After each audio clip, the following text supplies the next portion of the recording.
Ce mercredi, dans le New Hampshire, Nikki Haley va devoir convaincre. Face à un Donald Trump donné grand favori, l'équation que la candidate va devoir résoudre est complexe. L'électorat républicain de cet État, le premier à organiser des primaires après les caucus de l'Iowa, est connu pour préférer un discours modéré à un conservatisme forcené.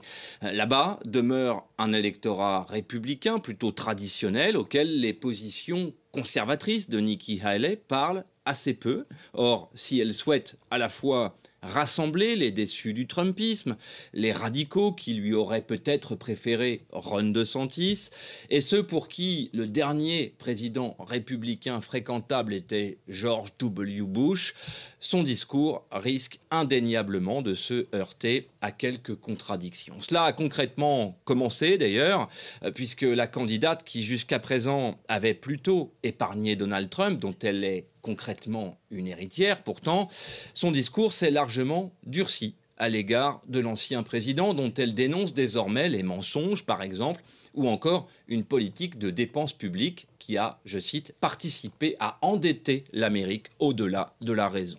Autant de sujets qui, dans une campagne normale, pourraient produire un effet sur l'auditoire, mais face à Donald Trump, et cela a concrètement été le drame de ses rivaux dans cette primaire, un discours construit, rationnel et disons-le politique, ne semble pas être le meilleur moyen de l'emporter.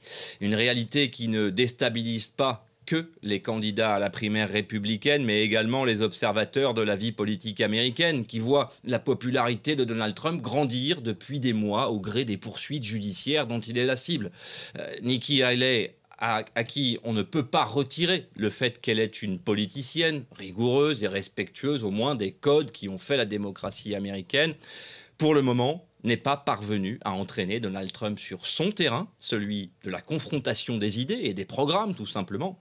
C'est là que se trouve l'impasse de la candidate, une impasse qui n'a d'ailleurs pas échappé aux soutiens financiers qui garantissent sa campagne.